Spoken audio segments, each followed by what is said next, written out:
lot of stuff yet. And I think that's, always the bugaboo afterwards. First of all, I thought that John Sullivan, representing Mellons and Heath, did a very good job diving into the data. I think it was very helpful that he was able to pull the information with Mary's help and plug it into their own programs. So even though there may not be a whole lot that's completely new, I think it's been given a thorough analytical review, a nice, solid business review. And therefore we can pull sort of facts about what occurred, understand it completely, and then I think begin to get a good picture of how to go forward. And I think that's the important part here.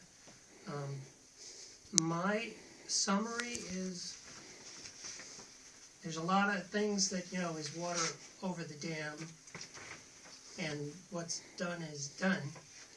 There's a lot of positive things that I think we should not overlook.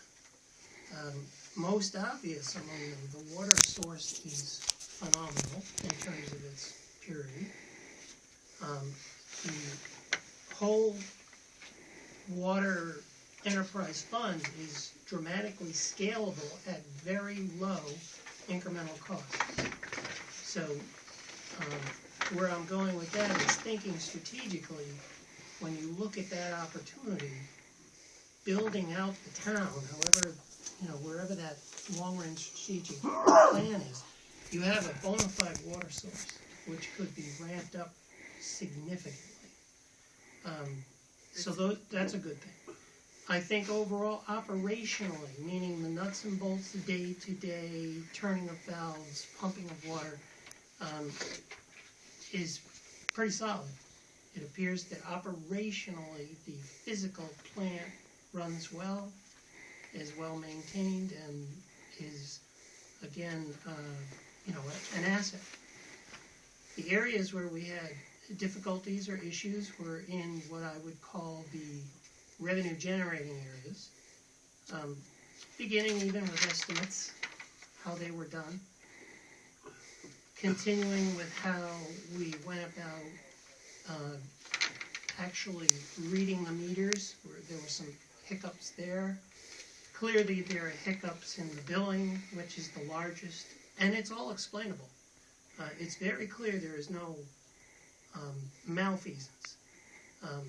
It's just that things weren't done exactly right, or things got missed, or timing was off.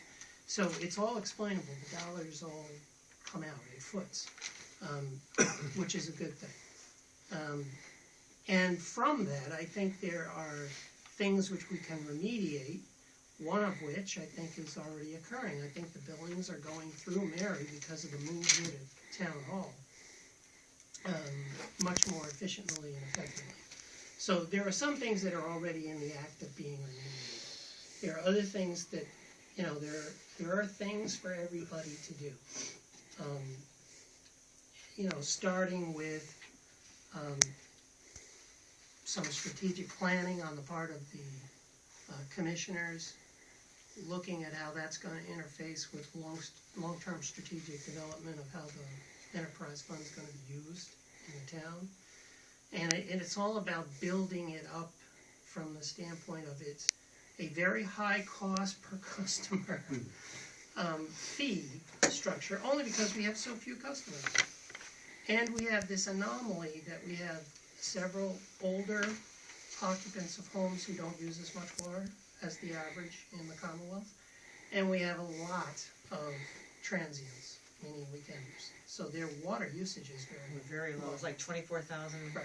Which is a a third, basically a third of what the average is for the Commonwealth of Massachusetts. So our costs look very high because of needing to cover or trying to cover substantially more fixed cost, which is where the opportunity lies.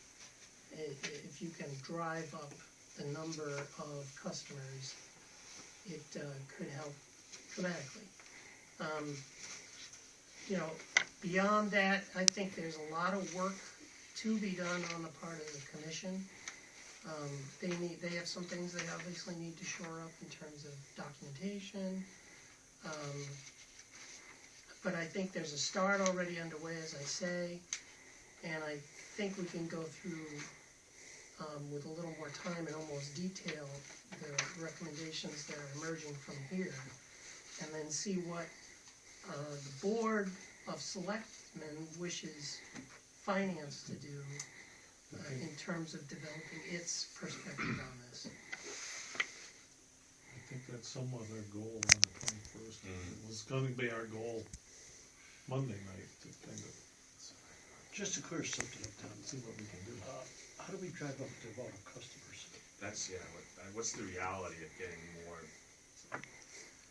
Well, this is the hard sell mean, part, it's- and I do have a question about the enterprise fund itself. We have loans now outstanding on the enterprise fund. Yeah, just one. Just the public, Well, there are grants also, correct? no, the grants, you don't pay the Grants grants are gone. back, the grants are gone. Grants are gone. Well, And this we- is where I wanna call time out, and this is where my question is. Having worked on grants, quote unquote, from HUD, there are tiny little codicils buried deep in the agreements that say if you were to sell or otherwise liquidate the asset, all the grant money must be returned. So this is a question I have, that we can get something off the table quickly. Is it even feasible to think about, I know it's gonna be, it potentially could be emotional. People may say, well, if we really can't utilize the thing properly, should we just sell it? That may not be an answer. That's a question I have, is that even feasible?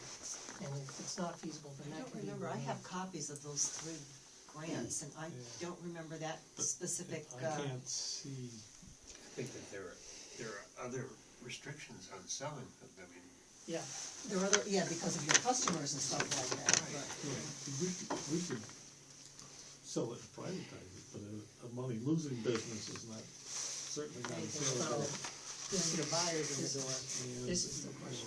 The other thing is, the property that it's on up there is, to me, as valuable to the community as the water production up there. absolutely. That's why I Nice- say I cite that as one of the big positive things.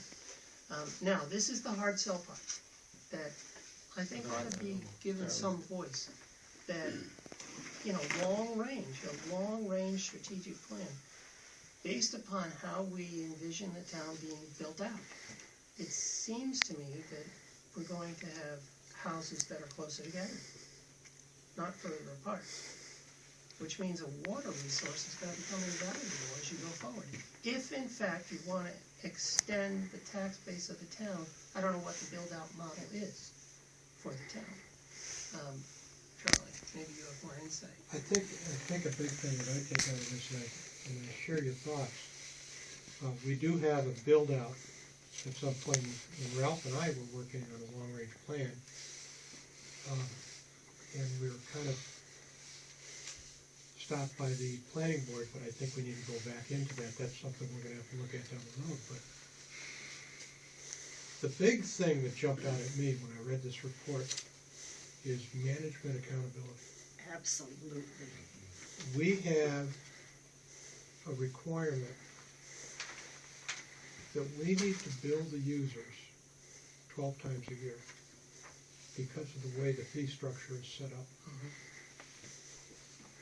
And at least for 5 years and possibly even more, we have not been doing that. Possibly at a cost to this town of over $500,000. One of the things when I read this report is that while the subsidy requirement never went away, there was clearly, when the billing was done properly, or the projections for billing was done properly, there would have been a surplus. And we didn't see that. I think first and foremost, we need to look at accountability. We're needing to accelerate right now, this year, a billing process, because we missed one billing in July. Already. And The thing that jumped out at me from this entire audit, and I think what makes this entire audit so valuable to all of us, I didn't want to spend $20,000 for this, but clearly it was something we needed because we needed the facts. And I think what John did is he did a wonderful job of giving the town the facts. Now we need to act on the facts. And first and foremost, we have an accountability issue. We will never, ever, ever fix this water company unless we address this accountability issue. I agree with Charlie wholeheartedly. Yes, Ralph? You know, I agree with Tom that there should be a long-range plan to extend the build-out. And I agree with Charlie that you need accountability, but what struck me from this is that we can't have either of those things unless we have solid management. Well, that, And we I just was, don't, yeah, we my- don't have it now. I was starting my comments with the positive. Those are the positives. Now, we can dive into a lot of the things that occurred. Like I said, we can account for all the money that we don't have. As I went through, there are a whole host of procedural things that need to be addressed, like reflecting whether or not bad debt write-offs are documented, you know.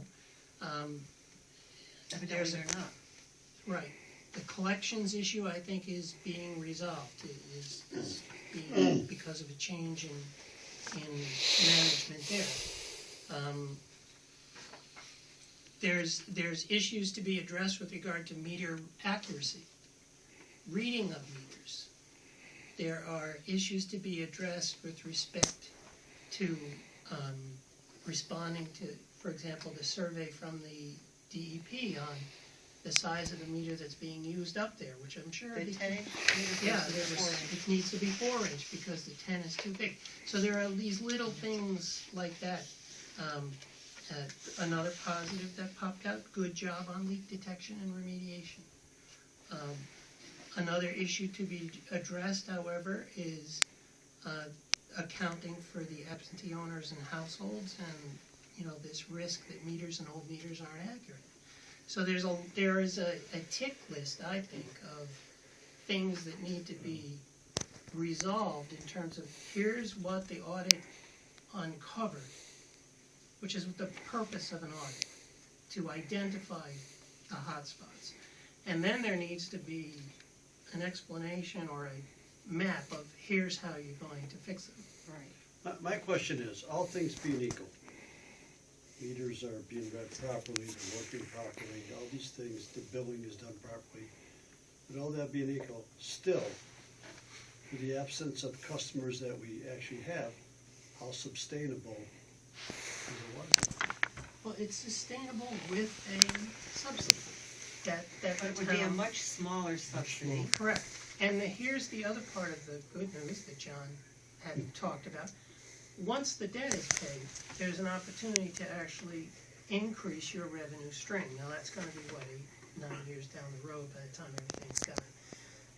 And another thing that needs to be addressed is an estimate of $400,000 and some odd for piping. 30% of them. So that, all those things need to be put up on the table, reflected as how they were discerned from the audit, and then how are we going to address them, or what can be or cannot be addressed. Charlie? I'm going to speak from a little level of frustration, and I'm going to speak for Ralph and I in this one. We had a water study commission 3 years ago? There were a couple. Right. Yeah.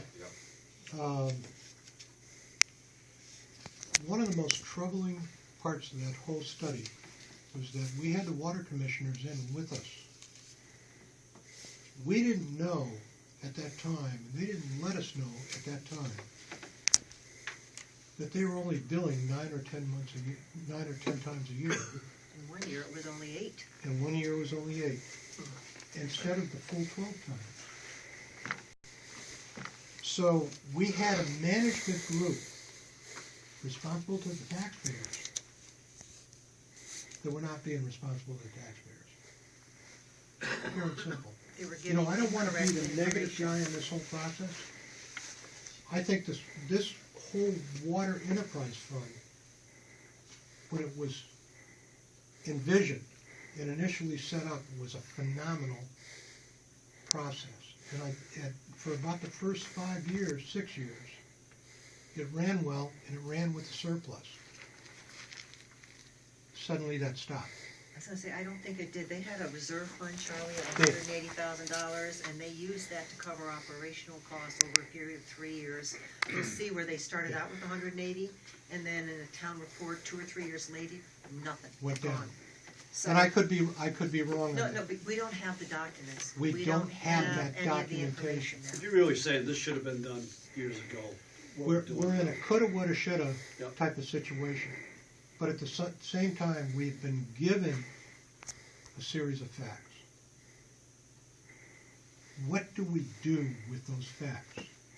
I personally believe, this is my personal opinion, is that our water commissioners have not done their job. Pure and simple. They have not done the job that the taxpayers hired them to do. There's no Now, what do watchdog on we- them, Charlie. Say again? Doesn't appear to be any watchdog on So, in the state of Massachusetts, if you're an elected official, you answer to nobody but the electorate. Do we go forward to the town and say to the town that this is now an appointed commission or an appointed enterprise fund that is then responsible to the appointing authority? And is that appointing authority the Board of Selectmen?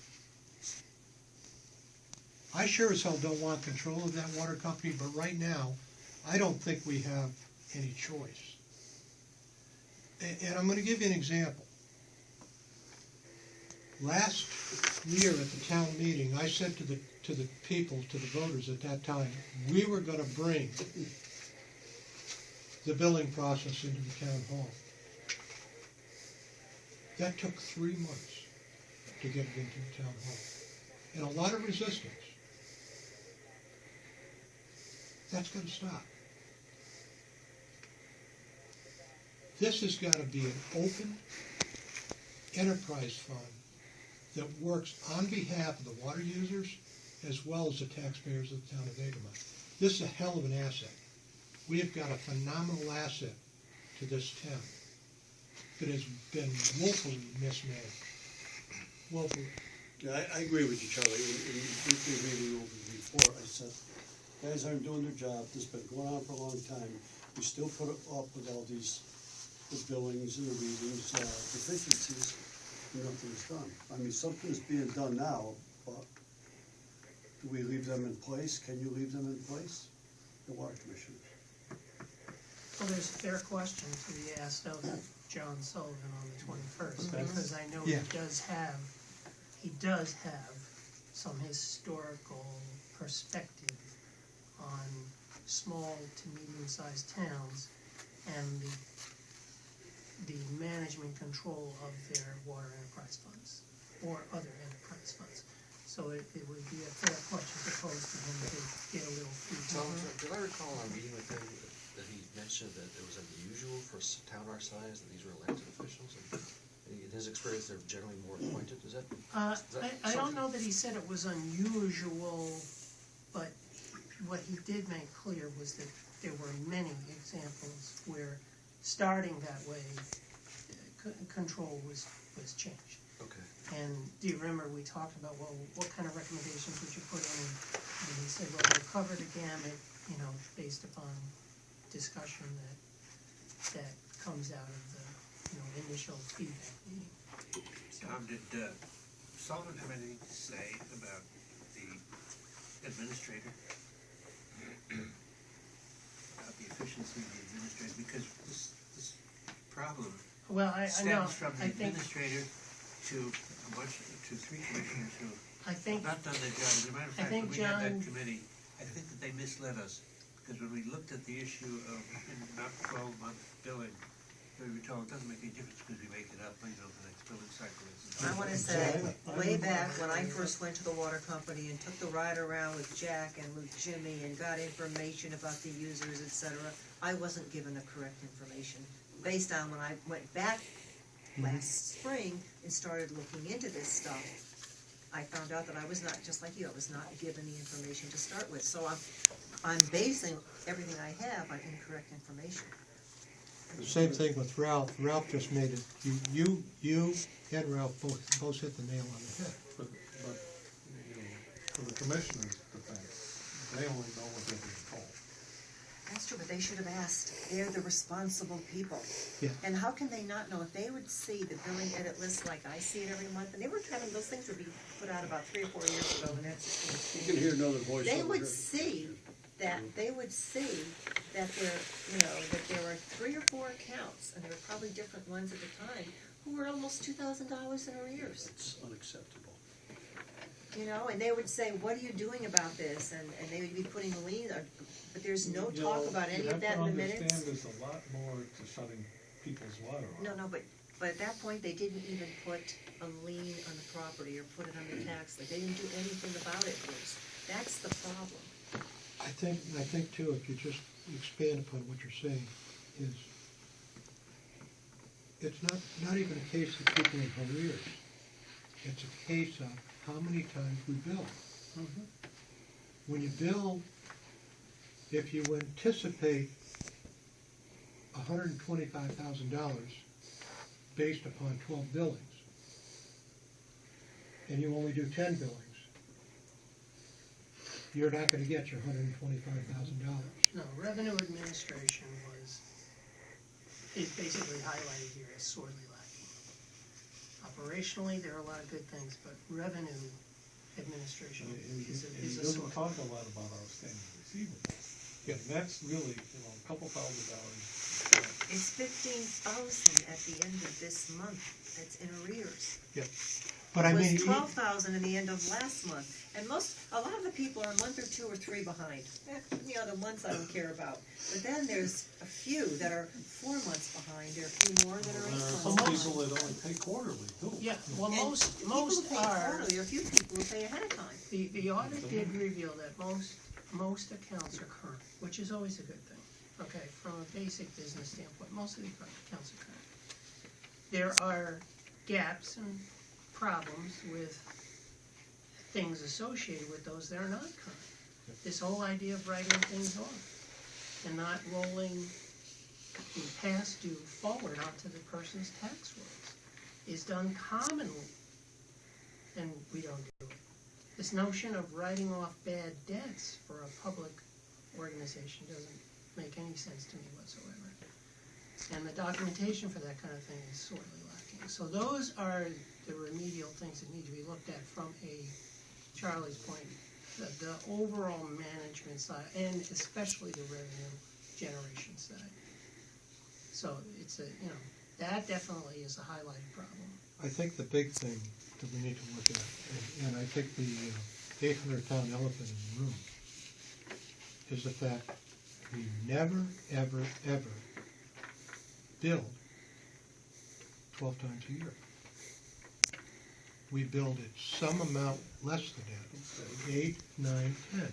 We can beat that horse to death. We gotta But- just but make here's sure the thing, That comes here's the up thing. to $500,000, I think what we $600,000 need to over do- the Can't years. retro bill for it, so No, now we we gotta can't. look at how we're gonna go forward. No, that's true, but I'm just saying, but that's what it's cost. How do we get up us to over the speed? last How do we get up to speed? What we've got to do is the first and foremost, and this is where we've got to explain it to the town, is the billing was not done properly. The billing was not done effectively. We can't go back and I think back bill the customers. But what we have to do is put in place a mechanism on the 21st that ensures that our customers are billed every month, 12 months a year. And we need to ensure that they are billed in such a way so that when we get to the end of the fiscal year, we ensure that we receive 12 payments each and every year. Because you could bill 12 times a year and still only get 11 bills, Mhm. 11 payments.